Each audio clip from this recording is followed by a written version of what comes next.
So one of the most complicated parts of the SAT grammar section is the verb questions. They make up a pretty decent part of the grammar section of the test, and honestly, many students struggle a lot with this stuff. But the truth is they're not as bad as they seem.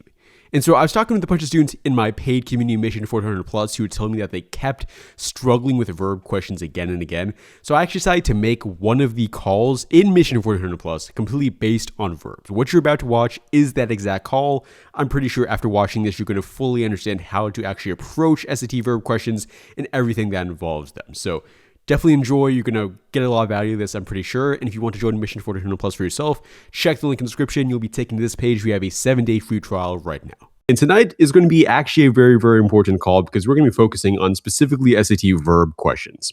Now, if you're not familiar, on the SAT grammar section, about 30% of the questions you're going to see are going to be related to specifically verbs. And this is really difficult because this means you're likely to maybe see at least a couple verb questions on each SAT. And in addition to that, a lot of people kind of view verb questions like a board game where somebody else is making the rules. You feel like you master verbs, but then suddenly you get a question wrong, and then you realize that there's some completely separate thing that you did not even know about that caused you to get that question wrong. Just like if you've ever watched a sitcom before, or I guess you could experience this in real life as well. If you're playing a board game and you don't know the rules going into it, so you just have somebody else teaching you the rules, and it feels like you try doing a bunch of different things, but every time the person just like, no, you can't do that because of this rule, or you're missing this thing, or you can't do it because of this thing. And so it's like you feel like you're just at the whim of whatever person is supposedly telling you the rules of the game. And so that's how verb questions often feel. Probably a lot of you can relate to that. But in actuality, verb questions are a lot more like math. There's actually a pretty clear format and I guess formula for every single verb question you're going to see on the test. And if you're following the exact things, you can actually have a very high chance of getting every single verb question correct. It's not some kind of rocket science thing. It's not based off of vibes alone. It's something where you can genuinely learn the process and stop getting these questions wrong. That's what I'm about to do in this video. I think you're all going to really gain a lot from this. And probably after watching this video, you'll understand verb questions very, very well. Okay, the first thing I need to go over is the difference between a noun and a verb. Now, if you are at least somewhat familiar with English and grammar, this is probably extremely basic for you. But for those of you who are going to this completely blind with no experience, this actually might be something really important to analyze for a second. What nouns are anything that just is a thing, I could say. Not really the best way to explain it, but this probably makes sense to you if you really think about it. It's anything like a person, an object, an item. It could be a house, it could be a box. I am a noun. This computer is a noun. Soccer is a noun, or football is a noun. This keyboard is a noun. This mouse is a noun. Anything that just is an entity, you could say. So if you're like a picture of a person, picture of a flag, these are all nouns. Meanwhile, verbs are, of course, actions. They should be connected to nouns. Nouns should be the things doing the action, but they are basically things the nouns can do. So write, meet, eat, drink, choose, read, say. I can read, I can drink, I can eat, I can write, I can meet, I can choose, I can say. And anybody can do those things. So that's like a core difference between those two things. And so this is going to deal with specifically the verbs and try to figure out what format do you have to make these different verbs to match the nouns that are given to you.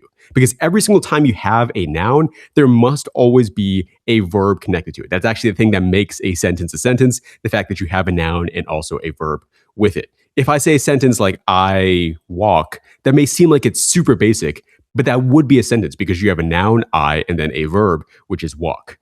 That's all you need. But if you don't have one of those things, if you just have the word I, that would not be a complete sentence. There are 3 categories of verbs that you need to understand before taking the SAT.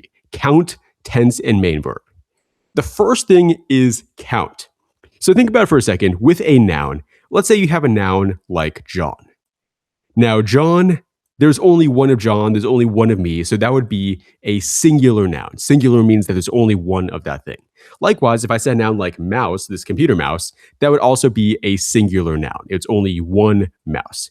So you're always thinking to yourself, is there only one of that thing or are there multiple? If I said something like, let's say, okay, it's not a really good example here, but let's say I said doctors. That would be referring to multiple doctors. So that would be a plural noun. There are multiple things there. If I said friends, that would be multiple different friends. So that'd be plural as well. And the thing you're probably noticing is that for a lot of these words, the thing that makes them plural is the fact that we're adding an S at the end of it. So doctors, friends. Wouldn't work for mouse or John. Well, I guess we could say Johns, but mouse would be mice, but that's fine. Most of the time, it will be that. So you may think to yourself, For verbs, would it not be the exact same thing? If you add an S, it becomes plural. Well, unfortunately, it's the exact opposite because here's the thing. Verbs are completely backwards from what I just described. If you add an S to a verb, that actually makes it singular rather than plural. So adding S to a noun makes it plural, adding S to a verb makes it singular. And this works for pretty much every single verb you're going to see. Even these words like is, has, and was, these would all be verbs, and they're all singular because they each end in S. Meanwhile, these are, have, and were are all plural. And the thing is, you have to make sure that when you have a singular noun, it's matched to a singular verb. And likewise, if you have a plural noun, it's matched to a plural verb. So if I have a sentence here, like doctors, if I say something like the doctor's walking, I have to say the doctors walk because walk would be the plural verb. Meanwhile, if I said friends, it would also be friends walk. It would be weird if I was to say friends walks. That just sounds wrong if you know English, but also it would grammatically be incorrect because that's not the right form of the verb. So singular S, plural no S. Look at some examples here. Walks and walk. For this one here, walks would be the singular one, S there. Walk would be plural. Is playing and play. This shows a very important thing, which is that you only look at the first verb being given in any of these scenarios. So always you just look at the first thing. That's going to apply for pretty much every single rule shown throughout this. So keep that in mind. Is does end in S, so that would be singular. Meanwhile, play has no S in it at all, so that'd be plural. This is another weird example, the word focus. You got to keep in mind that there are exceptions to this rule. I'm saying a very simplistic way of looking at grammar. There aren't a huge amount of exceptions, but there are exceptions. So for example, focus, you have an S already at the end of the word. So this would just end up being the plural one. And if you had ES to the end, it would now become the singular one. So keep that in mind. If it already has an S, you have to make it ES rather than just regular S. Are walking and is walking, pretty simple. Is has S, so singular. Are has no S, or plural. Speak, S, and then plural. So pretty simple there. And as I said before, we always have to make sure that you're matching up the right noun to the right verb. So let's go to some examples here. A field guide to urban birds is designed for beginners. The guide blank clear photos and some other stuff it says. Okay, so the guide, that would be a singular thing. It does not end in S, and we can also just think to yourself there's only one guide that's really talking about. Looking at these ones, which one could we pick? Literally the only one could be A, because that's the only one that is a also singular verb, S. It ends in S. This one here, in Liza Donnelly's 2019 booklet, Sketches on a Train, each drawing blank broken line. So drawing, again, that would be a singular thing. Drawing does something. So we have to find a singular verb. Out of these ones we see here, the only one that would be singular would again be A, because it is the only one that says uses. One big exception to this rule is if it ends in ED. So I'm going to talk about this a little bit later, how to evaluate these kinds of verbs. But basically, if it ends in ED, that could typically work for both singular and plural. So don't use that for this rule. So I actually was misspeaking when I said before used could be singular or plural. The answer ends up being A for a different reason, which I'll get to in a second. Some other notable exceptions, well, not exceptions, but just things you should know, is that if we have of in the subject, you look at the word before the word of when determining if it's singular or plural. The stream of Instagram Reels was addictive. The noun here would be stream. It would not be Instagram Reels because that part is after the word of. Stream was, yes, that'd be singular, so that makes sense. If you have the word and in the noun, though, it just automatically becomes plural. Just don't need to worry about anything else, automatically plural. Jack and Jill are, this would be a plural verb, both criminals. Neither nor, this is a very, very difficult thing. If you have not heard this before, you probably never would have figured it out on your own, I'll just be honest with you. Thankfully, it doesn't appear too often on the SAT, though, so it's not that bad.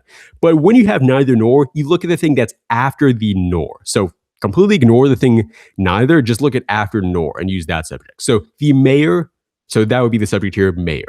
Mayor singular, so we choose a singular verb like is. Okay. Pretty simple there. I went over the majority of everything. And just as another reminder, there are pretty much exceptions for every single thing I say in this video. I can't go into every single individual thing because the English language is so weird, so vast, that there are literally exceptions to everything I'm saying here. But I will say the stuff I'm saying here is something that will work almost every single time that you see it on the SAT. Like, it's very, very common. It's very unlikely you're going to see one of the few cases where it does not work. So there are exceptions, but don't worry too much about that, I would say. So count. Second thing is tense. You're probably pretty familiar with this. Basically, if I were to say a word like walk, a verb like walk, how do I know when it is happening? Is walking happening right now? Like, are you walking as I talk right now?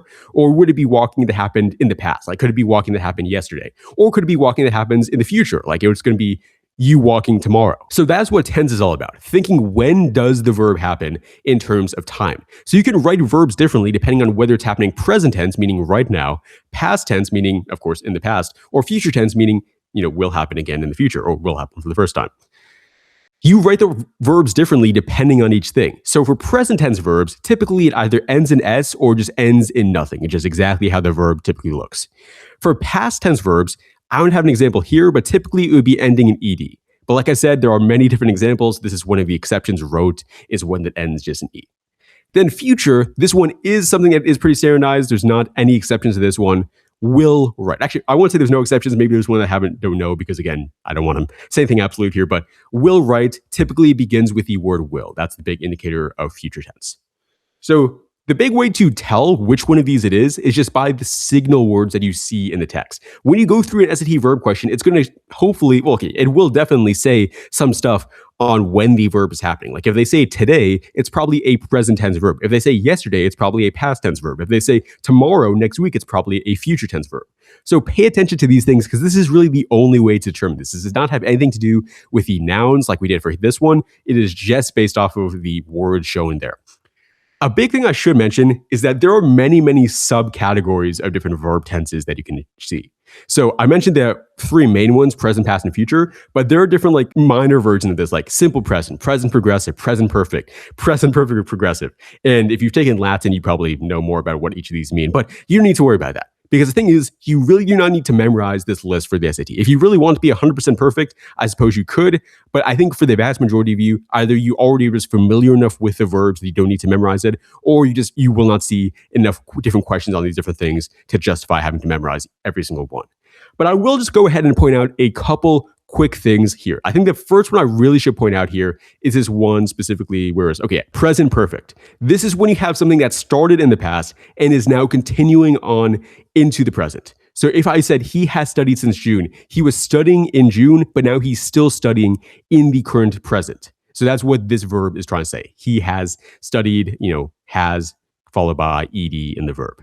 Some other ones that I think are worth pointing out, I'm going to get to had in a second, but that deserves its own specific thing. Present progressive, this is also a very common one. This is what if you have is, am, are, and then ing at the end. This basically just says that it's an action that is happening literally right now. Like it is literally current. I know that's what I said for most present verbs, but this is something that literally is, the most present out of anything. Like it's happening literally as we talk. Regular simple present just means that it's something that is happening continuously. This is literally something like if I say they're studying now, literally as we're speaking, they're studying. So that's a good one to know as well. The one I just mentioned before was this one had. This is a very, very important one. Basically what had means is that there was already another past tense action. There was an action that happened in the past. But then there's an action that happened also in the past, even before that action. So look at this example. Before the lecture started, my attention span had already been cooked. So we have ed here. So the lecture started in the past. Maybe it started 5 minutes ago. But my attention span had already been cooked. That happened even before the lecture started. So maybe it happened 10 minutes ago. So both things happened in the past, but one was even further back than the other one, which makes it the had example. As I said over here, this is an example of past perfect. So keep this one in mind specifically. Here's some examples. During a 1977 expedition to the Galapagos, biologist person, wants to study their diving behavior. During a 1977 expedition, that happened in the past. So we know it's something that is automatically in the past. It's not something that's still continuing on into the future or connected to the future anyway. So therefore, we just have to go for tag, just regular past tense. Here's another example. Since it reads number of field recordings, this one here, it is just something that happened in the past, for sure. So we know that it can't be or, and also can't be this one. There's no connection to the present here. It just literally is something about that happened in the past. So in this example, we would go for have reframed.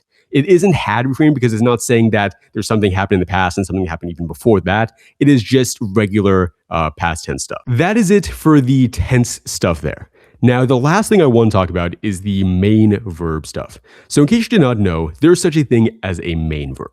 The best way I can think to describe it is basically it is the most direct verb listed in a sentence. So when you have a subject, there's one verb in the sentence that really is the clear action being taken by that subject. If you look at a sentence like this, during an expedition to the Galapagos, biologist tagged, The only big thing that's happening here is that she's tagging the iguanas. That's like, if we were trying to describe the sentence in one word, we would say tagged. We would not say any of this other stuff. We have the word study in here, but it would not be really fair to say that the main purpose of this sentence is she's studying. The main purpose of the sentence is the fact that she's tagging iguanas. So tagged would be the main verb. So hopefully you kind of see this is a little bit of a vague thing, like it's hard to fully understand this, but it's the direct action being taken. The big thing here is that every single sentence must have only one main verb. There are a couple exceptions to this. Yes, again, there are exceptions, but for the most part, only one main verb. So if you see an example here, the way you can think about it is if the sentence already has a main verb, I have to choose a non-main verb for the answer. And if the sentence does not have a main verb, then I do have to choose that main verb for the choice. If it doesn't make sense, just look at this here. If the main verb already exists, non-main verb. If no main verb exists, then you have to choose a main verb. Now, how do you know if something is not a main verb? Well, like I said, it is not the most direct action of the sentence, but more specifically, one thing you can think about here is these three different exceptions. Okay, so three things that can never be a main verb are if it ends in ing, if it starts with to, and if it starts with that.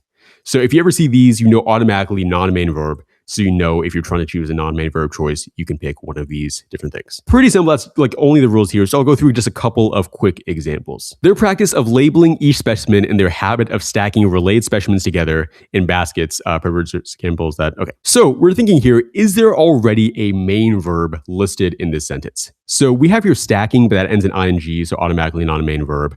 Labeling, same thing here. What other verbs do we have? We do have preserve. So that one does look like a good candidate. Been ruined. That seems fine, but it's not the main action of the sentence. All this said, here we have help as the thing in each of the choices. I would say here that the main action that's happening here is help. We're saying help preserve. We're not just saying preserve. So help would be the main verb. So therefore, we have to choose a main verb format for the answer choice. We can't choose a non-main verb thing. So if we look at these choices, helping ends in ing, so not a main verb, can't go for that one. That helped. That's one of the exceptions as well, so can't go for that one. To help, again, one of the exceptions. So therefore, we have to go for A for the answer. This is the only one that works as a main verb for the answer. So you just have to go for that. Next one down here, I'll just skip over this opening stuff. It doesn't really matter for grammar questions. This interpretation that each receptor simply reports the presence or absence of one odorant is too crude, she writes, because it ignores. Okay, so a bunch of different stuff in here, but let's look at this. So the interpretation of these sensors simply reports the presence. That may look like a main verb, but it's not really the main action of the sentence. This is kind of like just the introductory information, like the interpretation that each receptor simply reports the presence or absence. That's like just like a chunk of information there. I think writes would be the main verb because, yeah, that's the main action. Yeah, the fact that she is writing. So writes would be the main thing happening. Is would just also be a non-main verb. Ignores, the same receptor's signal can vary with context. Again, a bunch of other verbs here, but I don't think any of these are as direct of an action as writes, because this is connected to the subject. It is the core thing said in the sentence, and it's the overall action. So main verb, all this goes to say is that we have to choose a non-main verb as the answer choice. So looking at these ones, the only one we know for sure that is non-main verb would have to be A, because that's the only one that ends in ing. As I showed up here, the rules here, if it ends in ing, if it begins with to, and if it begins with that, it automatically cannot be a main verb no matter what. One more down here. In the museum's audio guide, a curator describes a series of preparatory sketches for a famous sculpture, the artistic choices. So looking at the verbs here, museum's audio guide, describes would be a verb, that shape. Okay, that shape automatically not because we have that. But yeah, so describes here. Describes would be the main verb of this thing, because it's the key action of the sentence. We're saying curator, the thing that the curator does is describe. Yeah, so describes would be the main verb here. So we have to choose a non-main verb for the answer choice. Looking at these ones again, the only non-main verb one would be revealing because that ends in ing, so that would be the right answer here. One more thing I thought I'd just quickly mention. So with the main verbs, I mentioned there are some exceptions where you could have more than one main verb in the same sentence. One of them is when you have the word and. When you have the word and, you can just obviously have multiple main verbs because this is essentially a conjunction between different main verbs. So in this sense here, John both runs calls and tutors students in Mission 400 Plus. Runs and tutors both act like main verbs. In this sentence, they're just joined by the word and. That's why you can have multiple ones in this sentence. That's just one quick example. So all these different things, 3 different rules for these verb questions. The way that you put this all together is basically as you go through different verb questions, you basically just eliminate choices based off of these three things. You look at what kind of nouns you're given, you look at the information given in the thing, you look at whether it already contains a main verb or not, and then using that information, you eliminate choices until you get down to what must be the right answer. So yeah, that's the main stuff here. A few other examples that has combined multiple of these rules. We can see here Quicksand, a novel whose shifting scenes and restless observations mirror the doubts. The thing here is that we have all this extra information. We have this non-essential information here, but the main subject of this thing would be Quicksand. So keep that in mind. Whenever you have a bunch of information in commas, that is not necessary for your understanding of the verbs here. So Quicksand, that would be a singular thing. So we're looking for a singular verb. So we know automatically are complicating, that would be plural. Complicated, that'd be plural. So yeah, also, I guess this one basically would be, basically remove it. So therefore, the answer would just have to be has. Actually, I don't know why I chose this one for thing, because this one, that one's actually pretty simple. Yeah, Quicksand has complicated scholar's guide. Okay, let's go this way. I think this one has a little more complexity to it. This interpretation, and then we say, so interpretation, that would be a singular subject here. So we know that automatically going into this. So it could be suggests. It could also be has suggested. And it could also just be suggested, because as I mentioned before in this thing, and I mean, actually, it can even be suggesting, because all of these could theoretically work with thing. I think, I mentioned up here the ed thing and ing as well. It doesn't really fall into the main categories we listed before. So all these could work. The singular plural thing is not enough to figure out the answer. Okay, let's see what other information we could give in here. So interpretation, that the void thing, cautions, evidence. So it looks here like it's something that's happening in the present tense. I don't see anything that says it must be happening in the past. I don't see anything that says it must be happening in the future. So with that information, we know for sure that it can't be B, at least. And I guess it could be D, though, because that has some present elements here with the has. Okay, so can't be B here. Now, what other information we have? All we have left is the main verb thing. So we look at this one here. Behavioral ecologists, Amina Patel cautions. Cautions here would be the main verb. So we have to go for a non-main verb one for the answer. So we would have to go for suggesting. All those different rules kind of played a role in that one. And eventually we get to suggesting as being the right answer there. All right, guys, I hope you enjoyed this video. I'll see you in the next one. Make sure to always stay Gucci.